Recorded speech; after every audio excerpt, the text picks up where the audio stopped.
this part of the evening, as I say, is the most important part. This is the bit where you get the opportunity, and I would ask you to take that opportunity to ask questions of our three guests. That's what they're here for. They're all experts in their own field, so hopefully they can answer any questions you have. It's open. I'd like to put it open to the floor now, and if you by show of hand, I'll try and take as many questions as we can. There you go. Hiya. My name's Graham. Patrick. I've got a fracking map of Scotland in my hand here, and what that shows me is that you want one?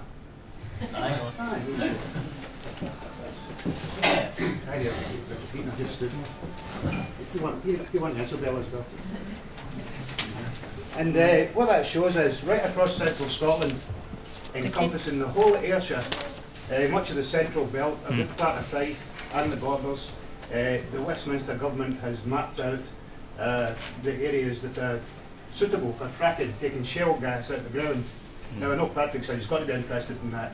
The question I would like to ask is, in an independent Scotland, with an independent Scottish government, with gentlemen and ladies such as yourselves on it, what would we do to stop, prevent this fracking destroying our environment?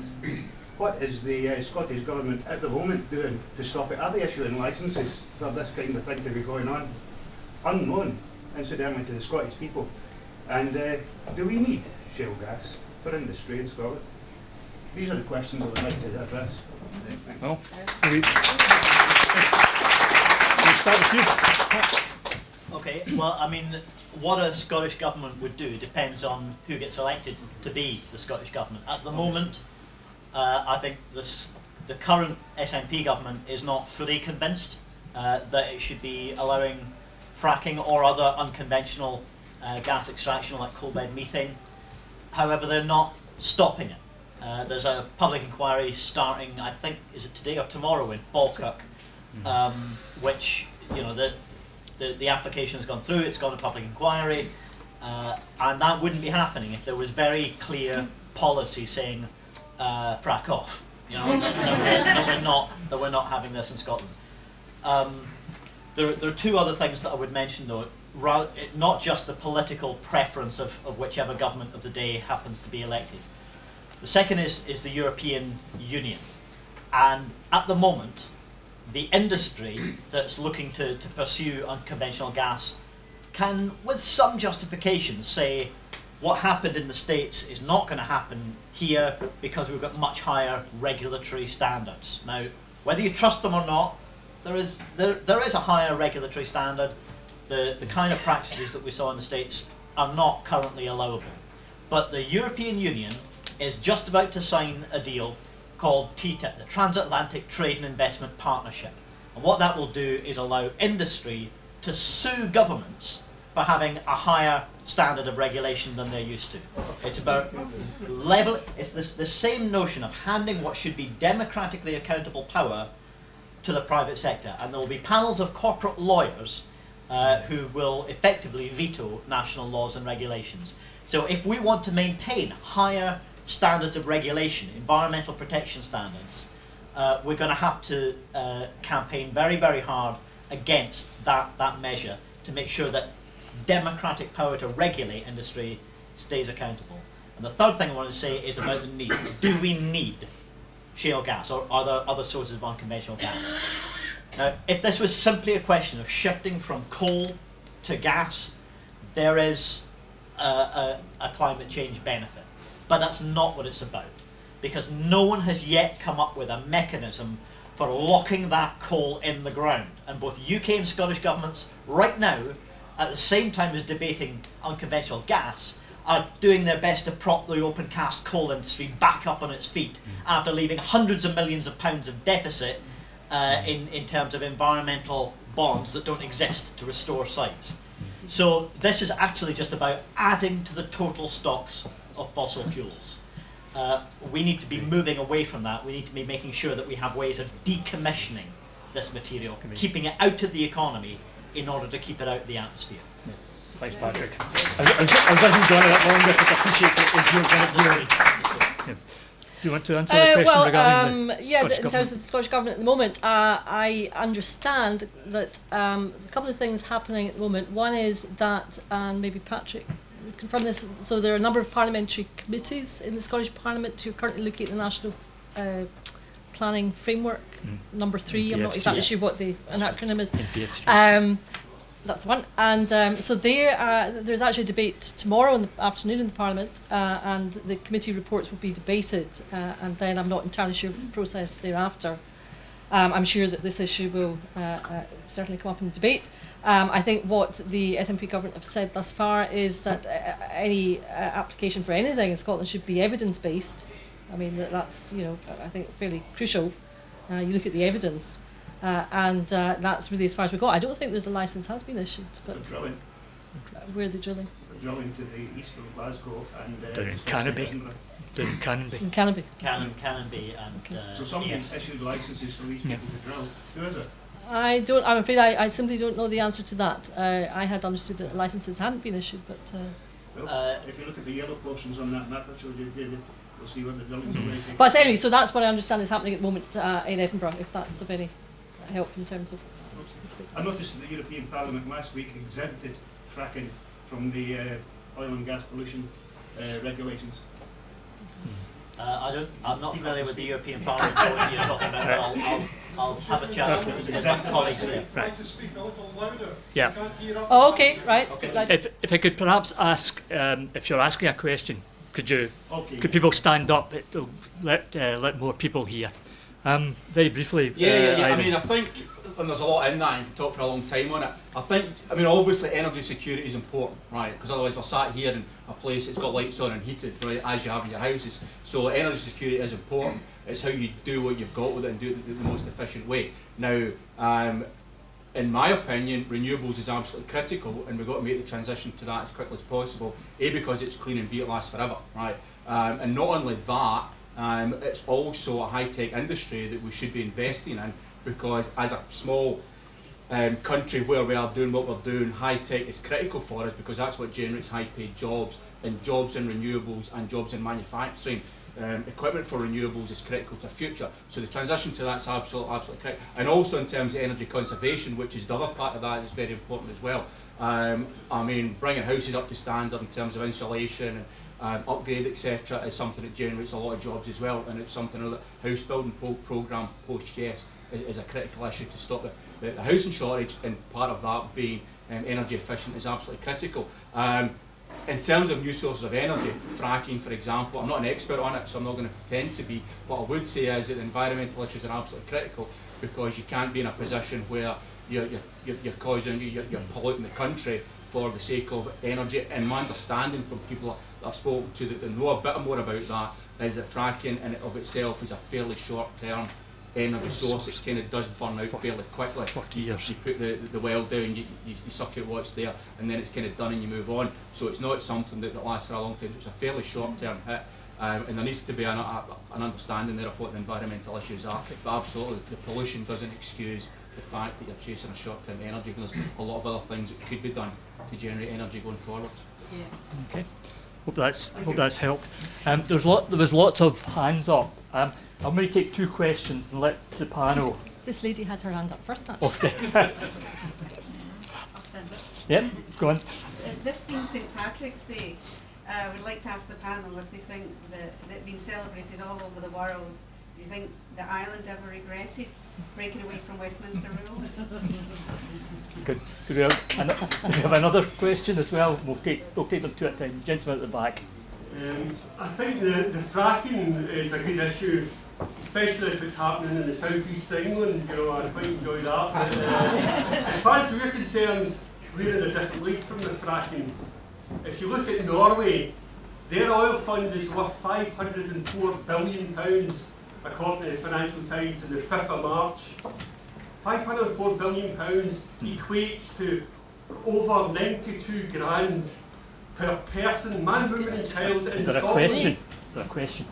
No, well, let me get to my question. But my question is, why do you not raise that? Why do you not speak about that when you're on the TV or even on that platform? you're talking about stuff that's sort of trivial. The reason that we can be independent is we are a very rich country. We have only used up half of the oil, right? We've got another half to go. There's no reason to believe that we could all be getting 92 grand a person. Annabelle. Yeah, okay. So St Patrick's Day, yes, I'd momentarily forgotten it was St Paddy's Day. So I know that lots of people that I know all over the world will indeed be celebrating, and the goodwill towards Ireland is, you know, out there, but so is the goodwill to Scotland. And no, Ireland has never evinced any intention of going back to where it was, and I very much doubt that would ever happen. On the oil fund, I mean, the oil fund is very important as an issue. And I remember being on, not for some time, but a while back on BBC Newsnight with Gordon Brewer, who happened to say at one point, oh, well, you know, Norway's little oil fund. I went, and I'd had a bit of a bad evening, I was a bit grumpy. I said, Norway's little oil fund? Little? Oh, I never said little. I said, it owns 1% of equities across the globe. Oh, I never said little, said Gordon. Well, he did.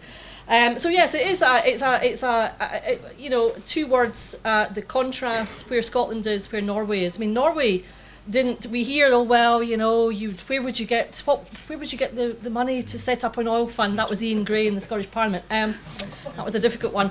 But you know, you hear, oh well, you know, that's too late. You wouldn't have any money to do this. Well, Norway didn't set up its oil fund immediately. It set up its oil fund in 1990, I understand, and it didn't make a net contribution to its oil fund until 1996. So this was a longer term visionary project to ensure that they harnessed the benefits of this resource. And the UK, of course, has no oil fund. It has never set up an oil fund. In all this debate that we have at the moment, it still never says that it will set up an oil fund. It has no intention of doing so.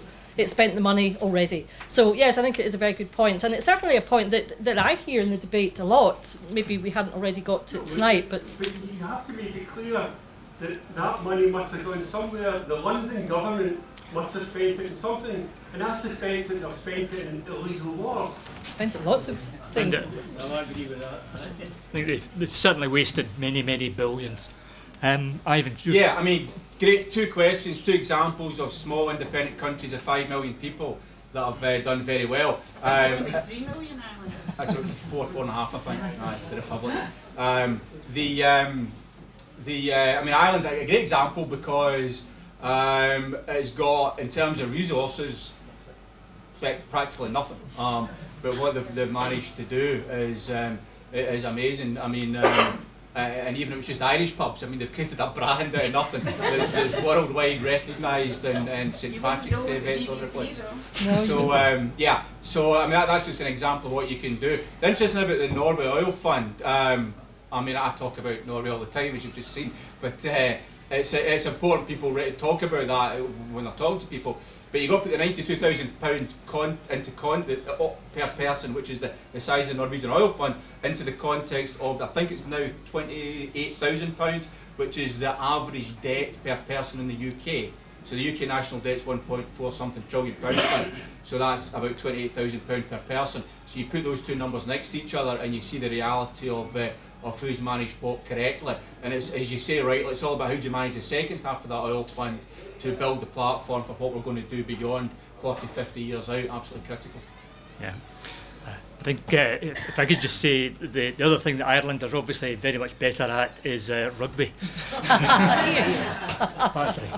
I think it would be, I'd be pretty astonished if I met somebody from Ireland who regretted the fact that Ireland had become independent. I do talk to people from Ireland, including some of my own Green Party colleagues, who have serious regrets about neoliberal policy and a very ill-advised coalition that they were part of, and some of the economic problems that they've experienced more recently.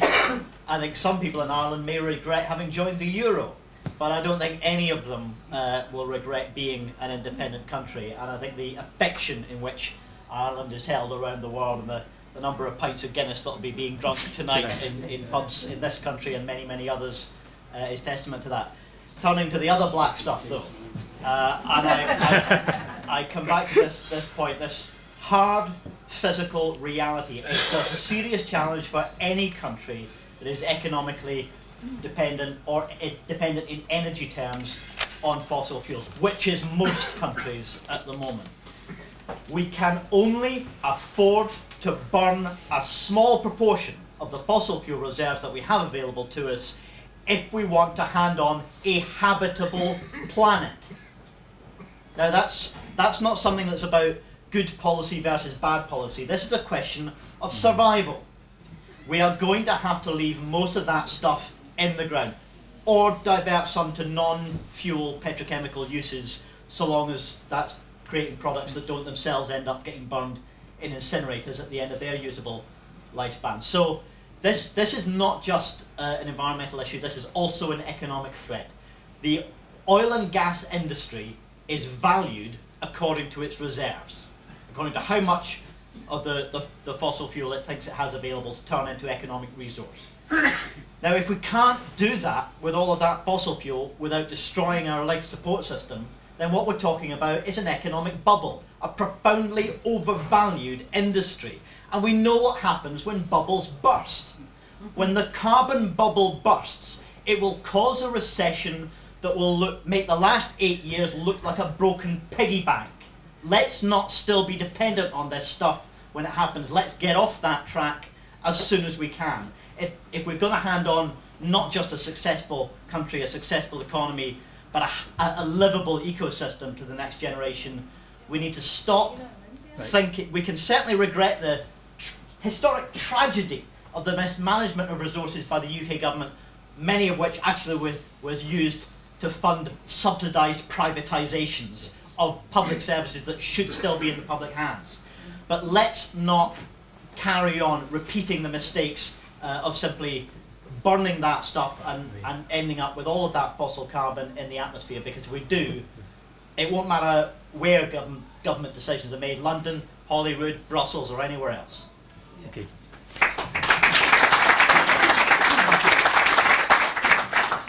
Gentleman here. Yes, there seems to be two major issues in the debate. One is the energy scene, and the second one is the financial scene. I think this country is overly rich in energy. So we have oil and gas at the moment, which is relatively short-lived. We have this dirty black stuff under the ground, which is coal, which has got a 300-year life left in it. And if we have clean technology, we could, apart from the one that we're planning to go down the road, if we had clean technology, we could use that. We then have wave power, we have wind power, and Patrick might not like to say this, but we have nuclear power as well. And our general mix, everything in moderation, will see this country going on into the future. The second one is financially. We seem to have two debates going on. The English say, we support you guys in Scotland, and your map up there says, you guys in England, we support you. You've got to, at the end of the day, decide who is telling the truth. And it's very difficult to get from the two pundits, where is that, which way is the money flowing? The Yes campaign say it's flowing south, the Better Together campaign say it's flowing north. So, do you have a Which question? way is it really going? So, is that the question? That's the question, which way is it going? And how would we see the redistribution of wealth to make us more evenly balanced in Scotland under our own government? Okay, thanks. Do you want to kick off? Yeah, aye. I don't want to spend too long on the numbers side of it. I can say, trust me, right, but you wouldn't do that, right? I can say, go look it for yourself, but the reality is there's a lot of information out there, and you can work through it. There's absolutely nothing stopping anybody going and digging out the numbers themselves. Go look at the GERS reports for the last however number of years you want to do. GERS, you'll Google it, you'll find them, you'll download them, you'll look at them. There's a lot of data there, and everybody's welcome to go and look at that themselves. You can ask the simple question, which is, if they were subsidising Scotland, why would they be so keen to hang on to us? Which is,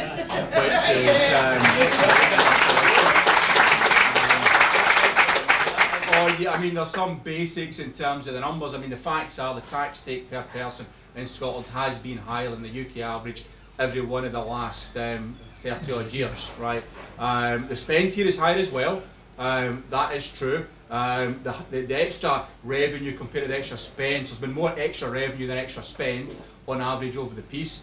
A number of economists on both sides of the debate, unionist and on the pro-yes side, have done the calculation back to what would Scotland's debt have been had we been independent since 1980 when the numbers first started.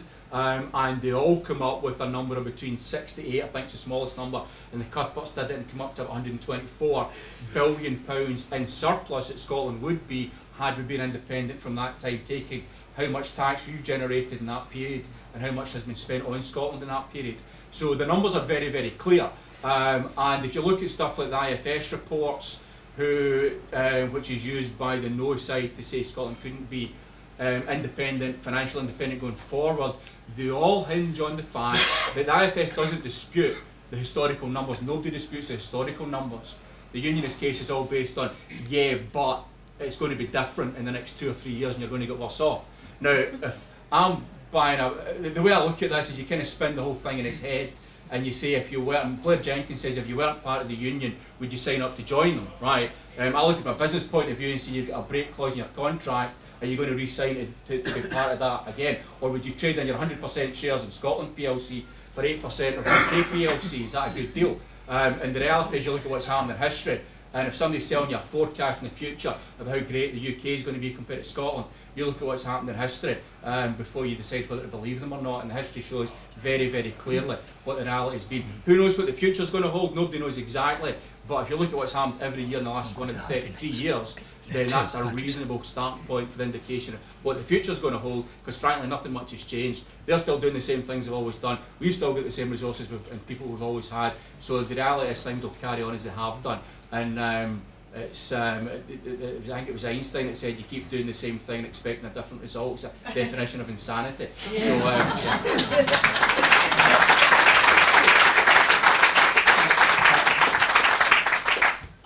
on the question about the flow of money, the flow of wealth, is it going one way or the other? I think the truth is, well, my perception is that the figures on this are complex enough that both governments, both sides of the argument, can tell you the story they would like to tell without actually telling any lies. They can both put their own interpretation, their own light on figures and tell a story that they would like to tell without actually telling any lies. But the consequence of each story is pretty marginal. It's either that we'd be a little bit richer or a little bit poorer. Now, frankly, whichever one of those would be the case, even if I was 100% convinced that Scotland was going to be a little bit poorer, I think if we could be a lot more equal, a lot fairer, and a little bit poorer, I would be voting for that. Yeah. I would be voting for that. It's not just about the size of the cake, it's whether everybody gets a fair-sized piece of it. Yeah. That's what's the opportunity for me. Yeah. And on the energy question, I'm kind of aware that I've had a couple of goes at a really depressing rant about the energy scenario. I want to top it off with something a bit more positive, because I know you're supposed to in this debate. We're all supposed to be unrelentingly positive. There is a really fantastic opportunity that Scotland has, not to stay on that depressing and doomed track I was talking about, but to harness the resources, the renewable resources that we have in astonishing abundance.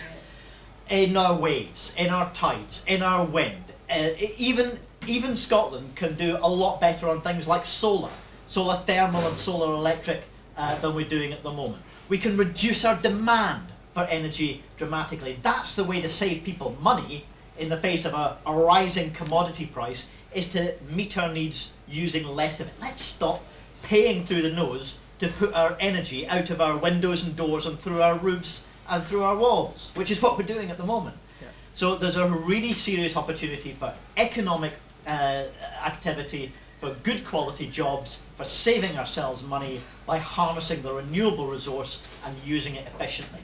I don't think that we can do that with the current powers. We can begin, but we can't complete that transition. We can't invest in things like the subsea supergrid that we need to be able to trade electricity efficiently with the rest of Europe. You know, the North Sea could be a conduit for electricity, renewable electricity, not just for oil and gas. Sure. So let's take to ourselves the opportunity to complete that transition. Okay.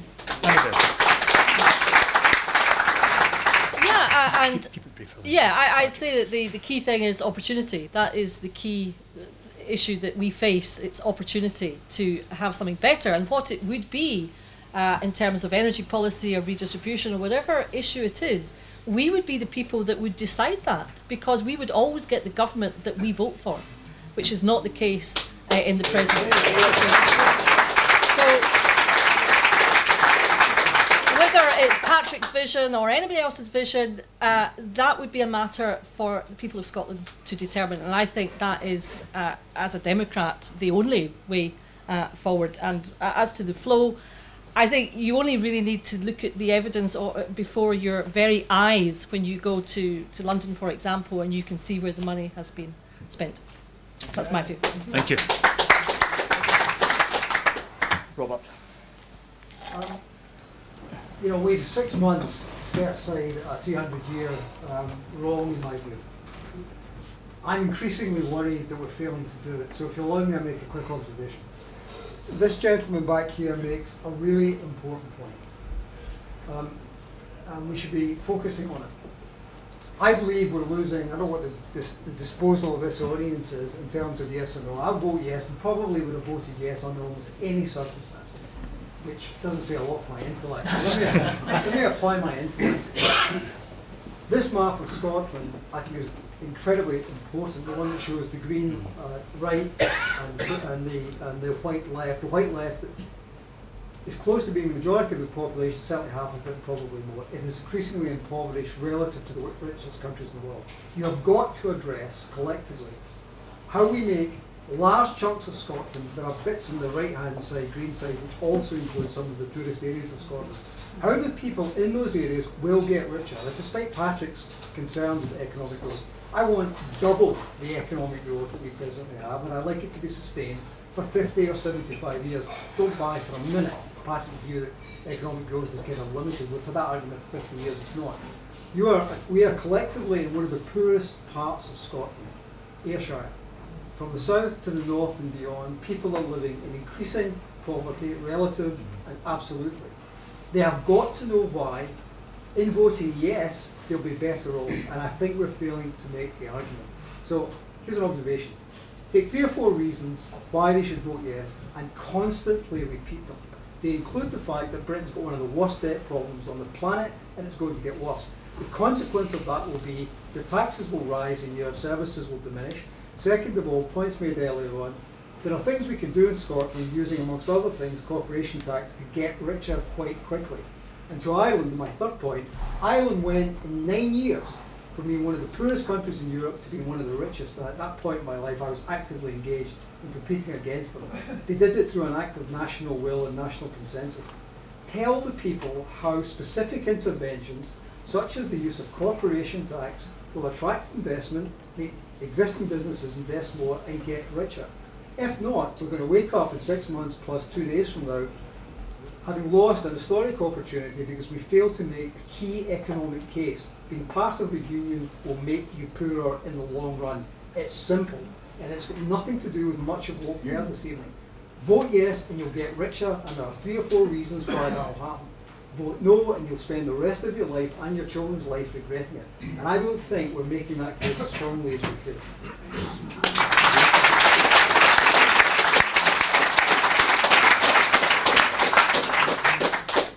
There was no question, so no, that's all right. Let's let you hear.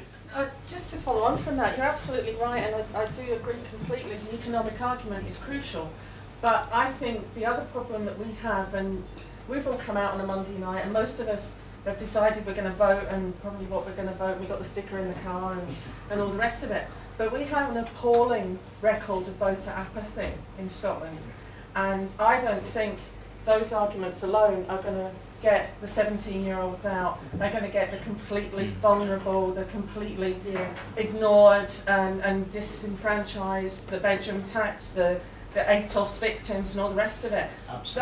Those arguments are valid, but they have to be added to something else. And I was going to say fortunate. I think it probably wasn't fortunate enough to get a ticket to be in the first televised BBC debate.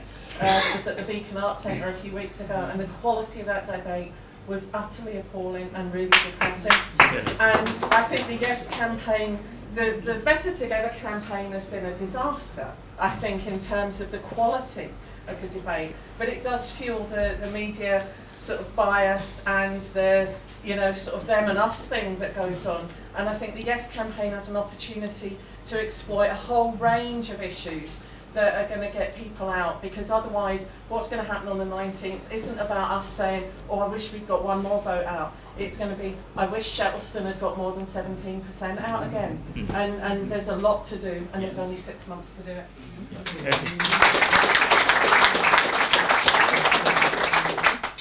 This lady here. Yes, could the panel perhaps explain to me why we hear so many high-profile business people in Scotland urging us to vote no?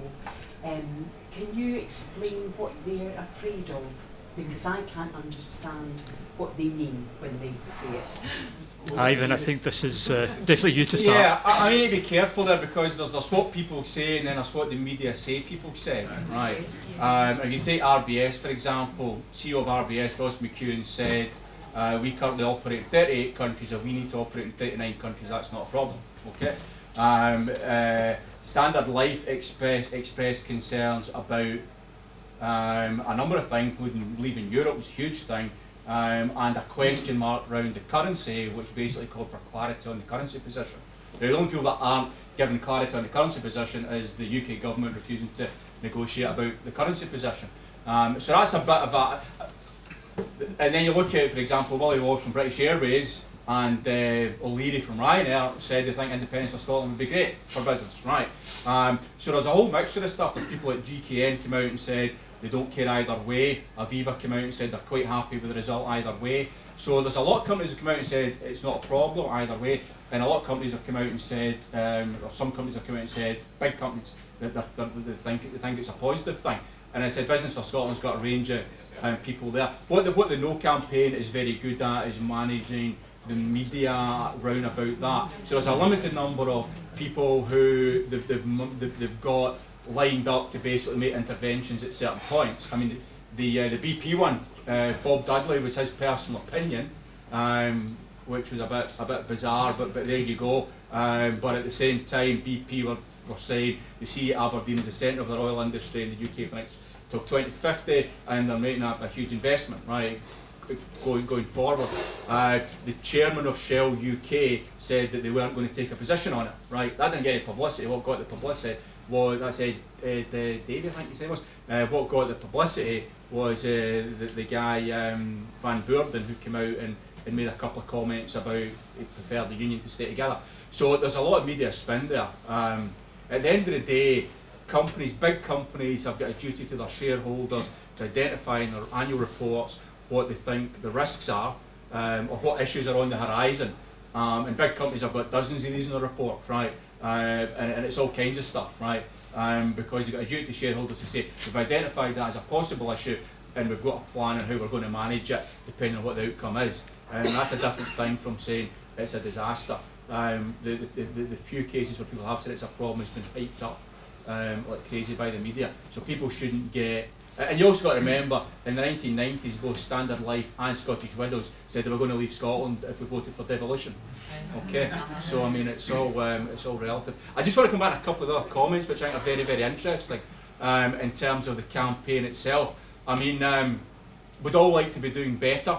Okay, that goes without saying. I'm a bit of a numbers geek, so I spend a lot of time looking at businesses, but I also spend a lot of time looking at the polling results, and I've analysed the polls to death.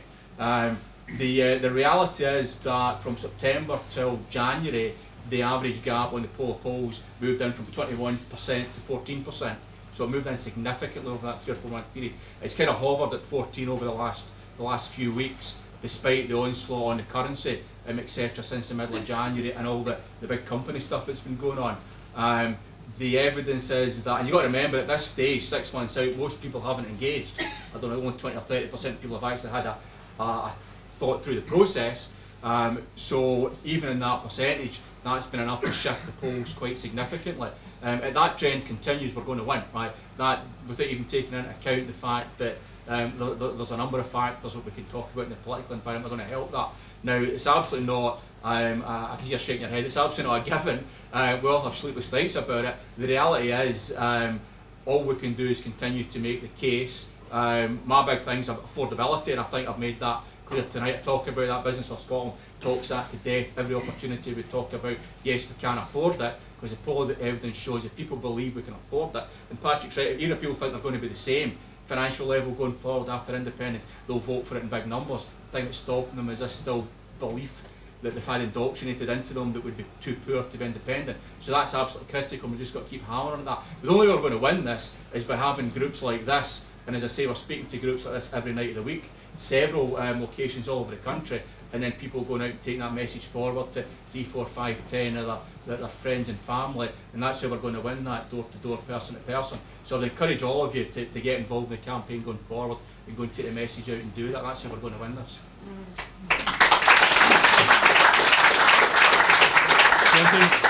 Well, I think Ivan summed it up. I mean, just, you know, business goes where business makes money. The idea that all these big companies wouldn't continue to make money in Scotland as an independent country is just doesn't make any sense. So the bottom line is business will go where they make money. They'll make money in Scotland. They do it today. They'll do it on the 19th of September. I think Ivan's point about you know, for those who have already decided to vote yes, you're an ambassador for your country. You have to go and convince 10 people. If you all do that, who have in the audience tonight, who have already decided to vote yes, then we will win.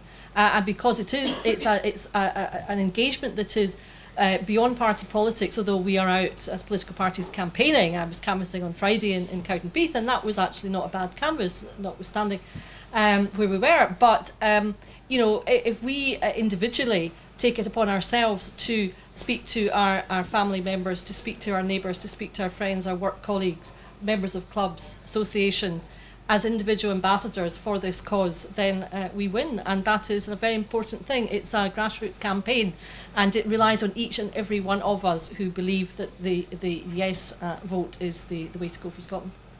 Just before I go to you, do you want to comment? You're saying that, right? Can you give us some, like, 5 points that we can tell them? Because I kind of hit my head on a brick wall with some of my family. So can you just give me 5 things that I can just whack them? We're going to be better off. We're going to be better off. We're going to get the governments we vote for. Yeah, but they're going to say, but how are you going to be better? How are you going to do? Well, I mean, that's right, but what you're going to, I mean, at the end of the day, this is always a problem, because you can give them the JERS report, which is 92 pages and 47 spreadsheets, numbers, right? Yeah. But nobody's going to read that, right? So the reality is getting them something simple and straightforward they can see. Now, I've got a 30-minute video on YouTube. Go watch it, get people to watch it. It's 25,000 views, and it goes through the numbers, and it's very easy to understand. But at the end of the day, you're trying to get a message over to people, and it's either, believe me, I'm telling you the truth, or it's, here's a whole bunch of data, and it's finding a happy medium, and frankly, every conversation is different. Can I just say that at the back of the room, there are a number of leaflets, and one, I'm pretty sure there's one of the ones there that gives you, here's the 5 or 7 or whatever. Well, what I said before, I mean, if we were so poor and they were subsidising us, why were they so keen to hang on to Scotland? Why are they working so hard to keep us, right? I mean, that's obvious, people can't answer that. Because they want trying based here. They don't want to. Well, that's another good reason to vote yes. Yeah, get rid of the When I find myself... They don't want to draw it for oil off here, sure. When I find myself in a discussion with somebody who's already convinced that they're going to vote no, I try not to kind of argue them into submission or get really hostile with them. I try and move on to somebody who's undecided, actually, and we should be focused on reaching the people who are out there willing and ready to be convinced. And I think there are a lot of those people out there. I don't want to be hostile with people who decided to vote no. That's their right. But I think there's enough people out there undecided. I think in terms of the business case against, I don't think we should be at all surprised if the people who do pretty well out of the current situation want to vote for the status quo. And I think we need to be, you know, willing to acknowledge that if we're arguing for change, the vast majority, I think, of people can do well out of that. But there will be those who've profited and done well out of the current situation who will argue against that. And that's true of any social movement for any kind of change at all. Just briefly, of the 2 comments from the middle of the room that we had there, I doubt this audience is going to be surprised that I had more sympathy with the second of them than with the former of them.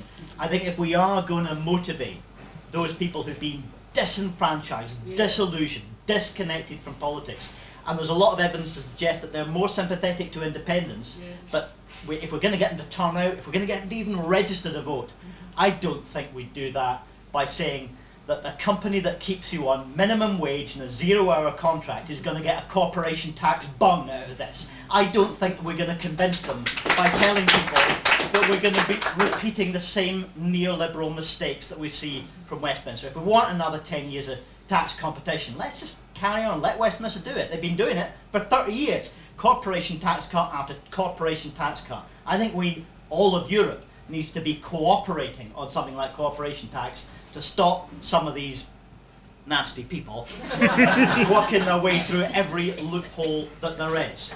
That they've not been paying their way in this society. Many of these same corporate tax dodgers have been getting bungs from government, direct grants from government, as well as public sector contracts. We should be ending that culture, and if we can motivate people to believe that there's a more prosperous future for ordinary people, for ordinary voters, than there is for the directors and shareholders of multinational corporations, then I think we've got an agenda of change that can be compelling.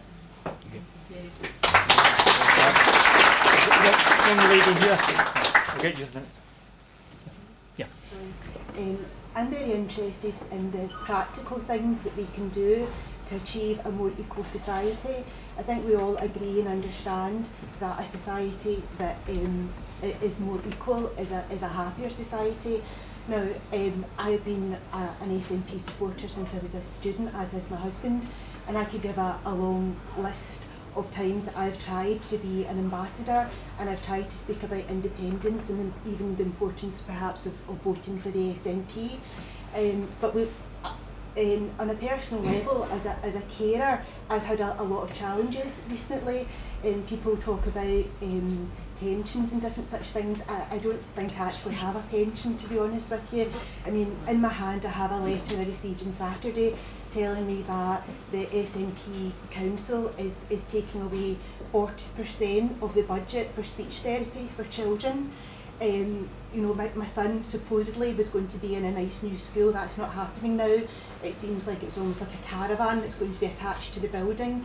And very disappointingly, our local politicians, whenever they wrote within the local paper about it, actually couldn't get the names of the schools correct.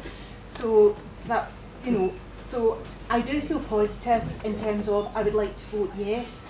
I agree that, you know, we're more than economically sustainable. I understand that a lot of the money's going down there. For all that, I would equally acknowledge that I'm not saying that absolutely everybody in London is very, very rich. But when we become, hopefully, independent, you know, it's easy at the moment to talk about Ian Duncan Smith and, you know, to be united about things against the bedroom tax. But what actual practical steps are we going to commit to make our society more equal?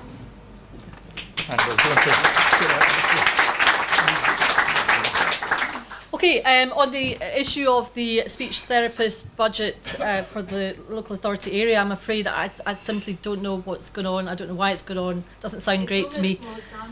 No, I appreciate it as an example, but I can't say on that particular issue. I just don't know what's happening, I'm afraid, in the local council. On the wider issue of fairness, fairness is key to the issue as far as I'm concerned. We want a prosperous country. We want a fair country. To have a fair country, I would argue you need, I take the gentleman's point of view more than I would take Patrick's, you need to increase the size of the cake. If you increase the size of your cake, you've got more cake to distribute. My husband works at the National Sports Centre. It was James Watt College and it's now Ayrshire College. The size of my family's cake is about to become very, very small, because my husband was a lead person in setting that up there in 1998 when we had a Westminster government. We didn't have a Scottish government. It now seems that under the auspices of the Scottish government that's going to close and my husband is going to be unemployed.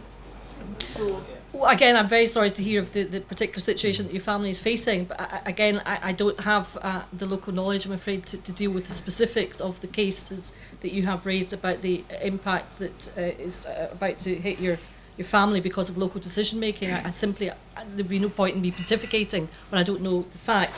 But if we extrapolate it out to the wider issue of what we see happening, if we take the opportunity on the 18th of September to vote yes, what I see happening is that we control our own resources and we make our resources work for the people of Scotland, be it in terms of what our benefit system is, be it in terms of what our minimum wage is and how we approach that and how we ensure that it's kept uprated with inflation or beyond, be it the living wage, be it access on the part of children who have particular needs to the services that they need to have, be it across the whole range of social and other issues. That's the kind of Scotland I want to see. That's why I'm campaigning every day for a yes vote. And I would argue that the chances of having that kind of Scotland, if we vote yes, are far higher than continuing with a dysfunctional United Kingdom, which is, as we've heard, the fourth most unequal society in the world. And many of the problems that we face here in Scotland are problems that have happened under the watch of the Union. So I would argue, let's try something new. Let's try and make our country the fairer country that I think we all want to see.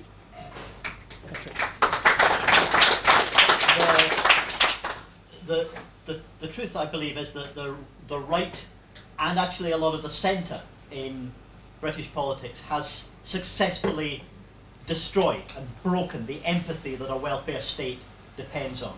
And those of us who care about building a more equal society, whether Scotland votes yes or no, and I think we'll be more able to achieve it in the context of a yes vote and independence, but whichever vote it is, if we care about a more equal society, we're going to have to recapture from first principles the argument for having a welfare state.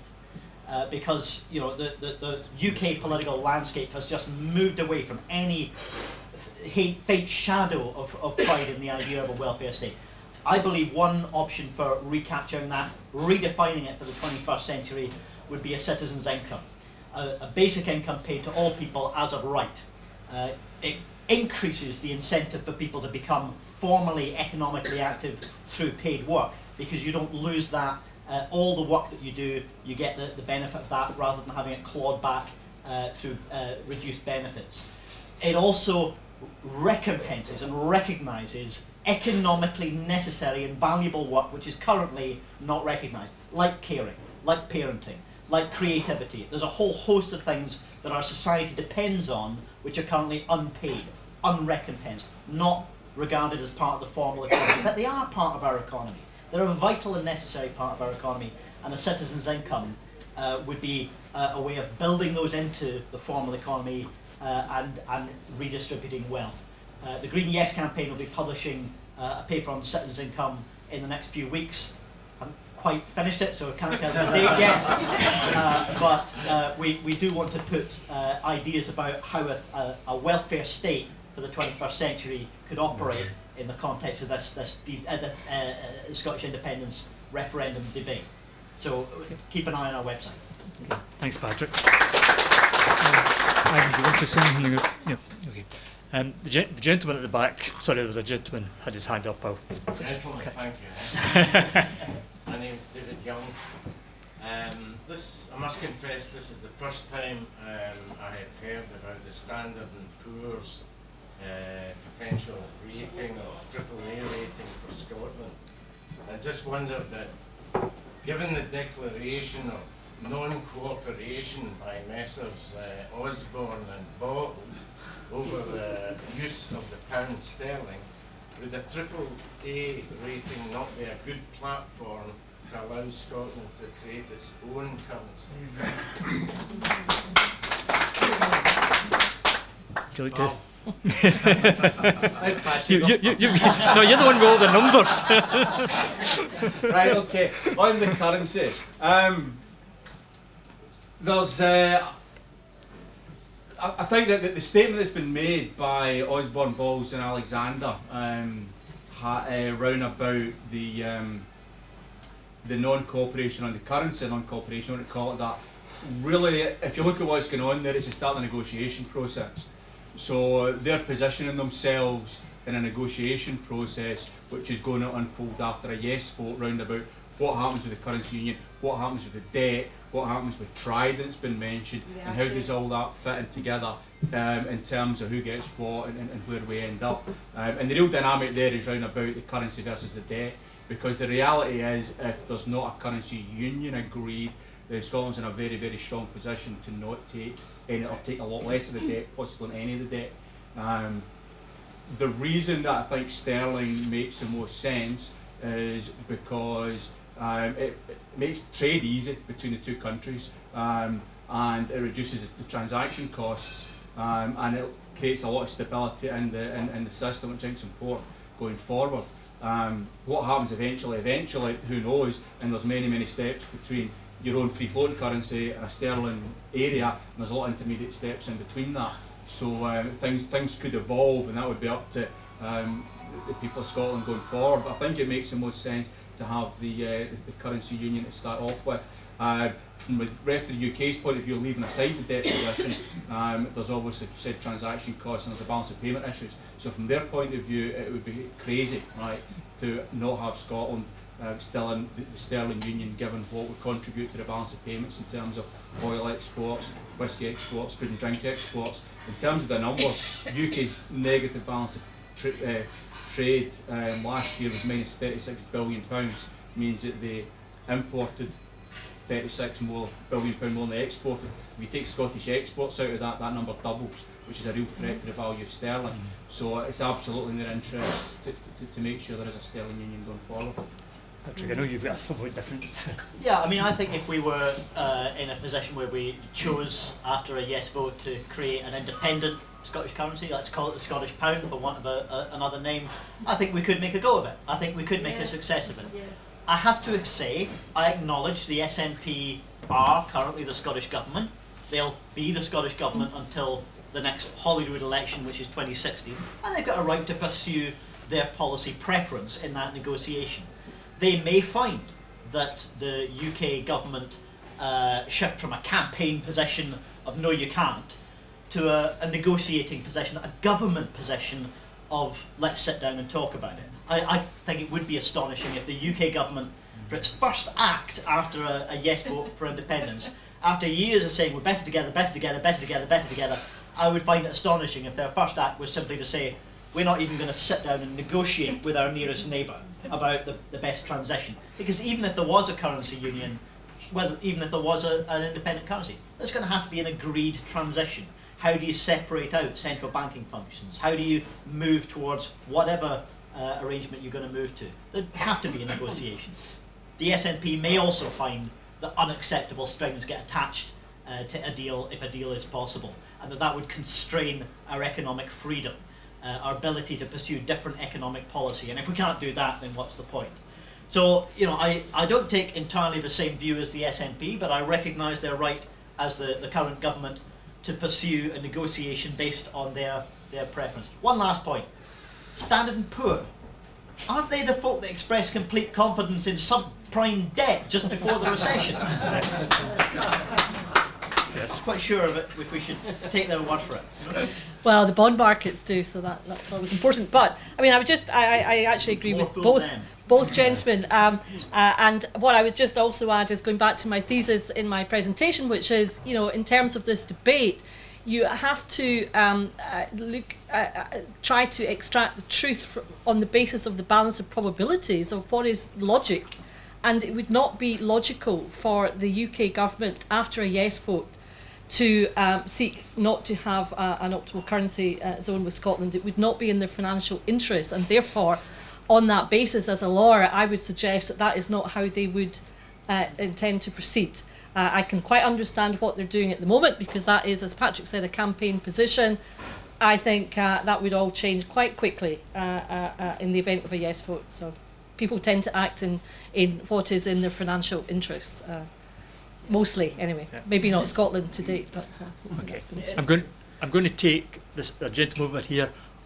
We're beginning to run up towards 9 o'clock, so maybe take a couple more after that, and then we'll call it a night, I think. It's Keith Beckharder to Patrick. I realise you say you've analysed the numbers and you've tried to knock through the spin, but we unfortunately are overwhelmed by spin. I get the feeling that in the rhetoric, the South has just got such a big club in the news, and we're always getting hammered by threats to withdrawing contracts, specifically military ones up in Scotland. And I'm meeting a lot of guys on the ground who are saying they're going to lose jobs, and they're absolutely hanging in by their nails at the moment, doing very menial kinds of work, just trying to stay alive. And they're really worried about these threats that occurrence in the media. Do you have a strategy to take on the media? Well, yeah, okay, I mean, you're talking about media, you're talking about jobs, you're talking about your strategy the whole for thing. handling the national media that's against you. I mean, in terms of the media, the reality, of course, is that if you look through the newspapers, every single one of the newspapers, with a possible exception of the Sunday Herald, has got an avowedly no position. Which is, if you think about a UK general election, you've got some here and some there and some in the middle. And you look at this one, every newspaper you go through, on the left and on the right, has got a pro-unionist position in Scotland and across the UK. So that's difficult, but the reality is the print media are reducing medium, less and less people buy newspapers, and very few people take what they read seriously in reality. The broadcast media is more of an issue. There's a number of views out there. If you read Derek Bateman, what he says about it, he gets a lot of stick because he says, well, they're not as bad as you think. The reality is there is some spin round the way the top and tail stuff, so the headline you'll get or the context of it makes it difficult. Having said that, man, I've done some media stuff, Patrick's done loads. The reality is you're in the studio, you get the amount of time that's there, and if you can hammer your points across, you can make an impact. We need to be able to do that, and then the message does get out.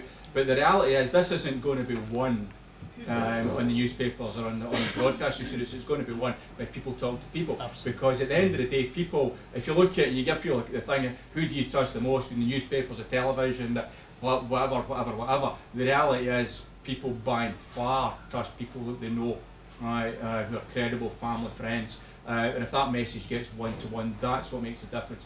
And that's why the polls are closing up. I mean, specifically on the defence jobs thing, there is a huge amount of nonsense talk there around about this clause 346, Article 346 of the EU, in terms of the shipbuilding jobs. There's absolutely nothing that stops the UK continuing to build ships for the UK Defence Forces on the Clyde after Scottish independence. That's just nonsense. We should actually read what Article 346 says. And the reality is also under the Union there's been a huge reduction in the number of defence jobs. And I'll just leave you, there's a great quote, you can Google it if you want. It's from the Daily Express in February 1979, before the first devolution referendum. And it went through and it said people shouldn't vote no because if you vote no, Ravenscraig will close, the coal mines will close. And it went through a whole bunch of industrial sites in Scotland, obviously subsequently closed in the 80s. So they've got form in this. The scaremongering is nothing new, it's what they do because it's all they've got. And the reality is that the more people hear it, the less they believe it, which is good.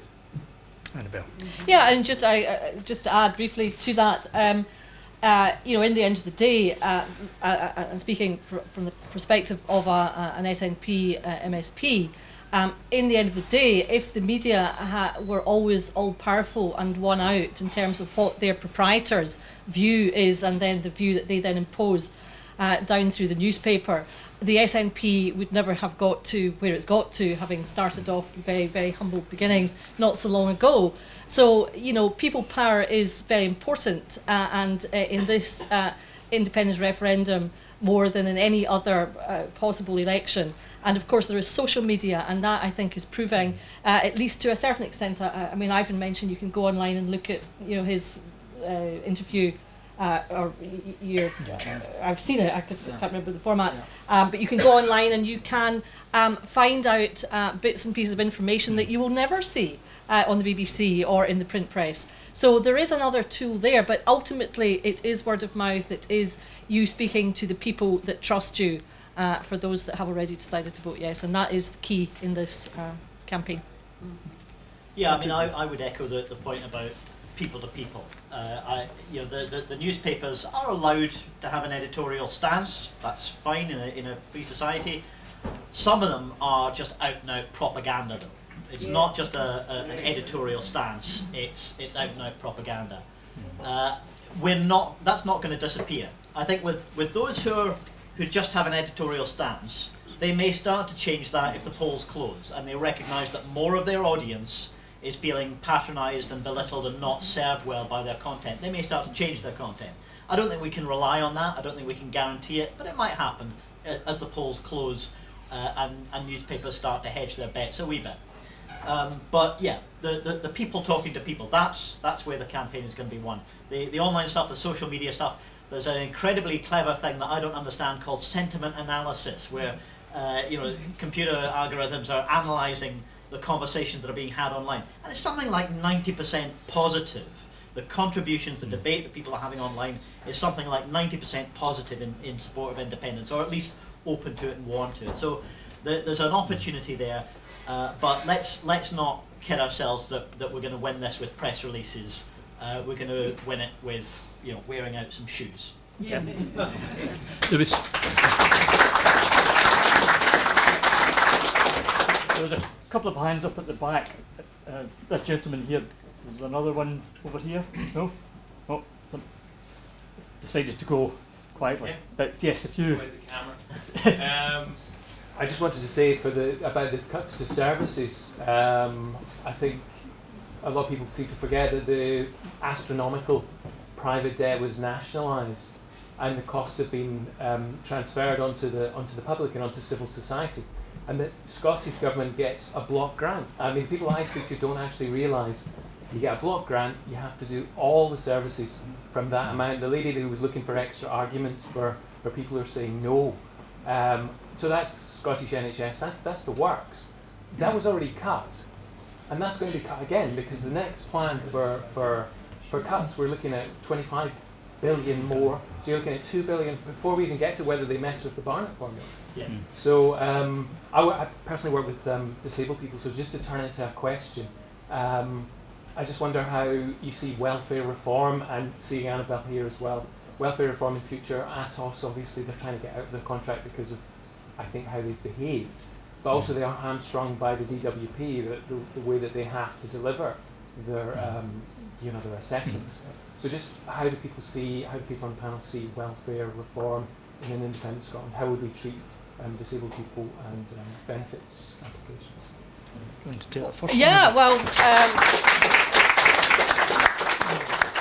we would treat people with dignity, and that's what increasingly is lacking in the welfare system. I mean, I argue that really what we're seeing is the dismantling of the welfare system before our eyes, and it's just pretty disgusting. And I had there was a debate last Thursday in the Parliament, and I mentioned, without naming names, a constituent case where the person has had a major surgical intervention for cancer, fairly major. I won't even say what it is because it would then potentially identify the person, because it's quite a very rare intervention and requires further surgical intervention. At the moment, there's been no personal independence payment made to this person because there's been no Atos assessment. And there is no date for the Atos assessment because, like all the other benefits that they've changed and introduced over the years, Tories, Labour, this is a shambles. The personal independence payment, which I'm sure you will be aware of if you work in that sector, is an absolute shambles, and they've only introduced it on a pilot basis. God help us if we vote no, we've got this to face. So this lady is getting nothing in terms of benefits to reflect lack of mobility and so forth. And I would argue, why on earth is there an assessment of somebody that's just had major surgical intervention in the first place? What is the point of this system? And the impact on people's lives is really horrible. And we get witnesses, as I say, coming to the committee. So Independent Scotland, it's just not the system that we would create, because it is disgusting, really. In the end of the day, it's disgusting now. And I don't believe that there'd be any political party that would go seeking your votes in Independent Scotland and hoping for a chance of success that would have a platform that the Westminster government currently have on welfare. What we've said, the SNP, is in our blueprint, is that we would call a halt to universal credit and to personal independence payment, and look at what rather we could do much better, because that isn't going to work. It isn't working. none of it has worked really, and it's also got an unfairness embodied in it, and that's not good enough for Scotland, not the Scotland I want anyway.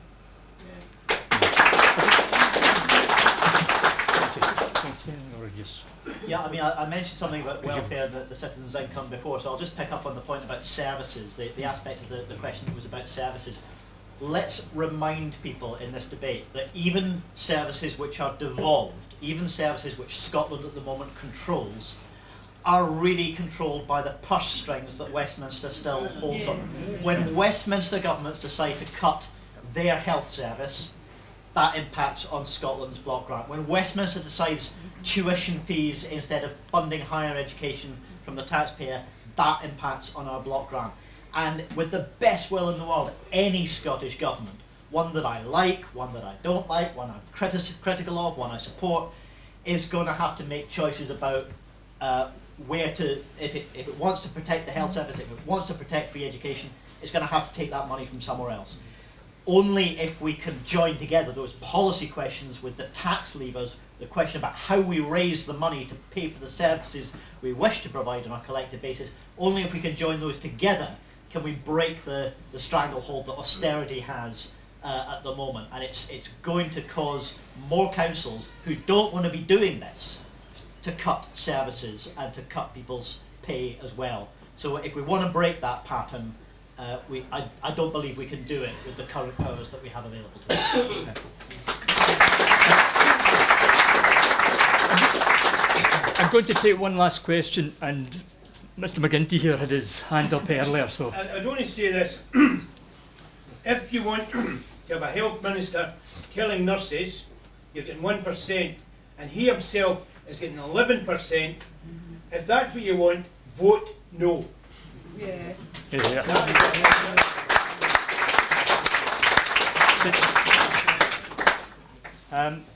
I think we're going to draw it to a close at this point.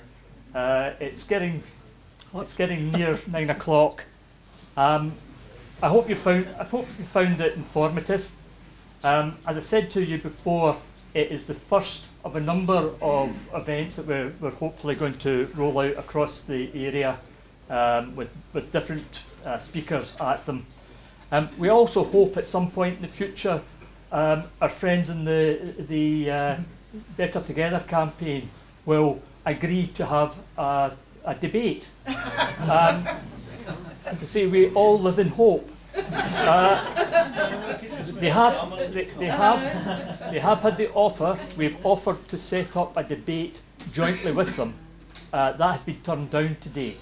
But hopefully, as we progress towards the referendum, then they will feel that they have to engage with us. So just say no. Well, as Alex Allen said, they're fear. I couldn't possibly comment. So anyway, first of all, I'd like to thank our three panellists here for coming tonight. It's been, I hope you found it useful. If you put your hands together.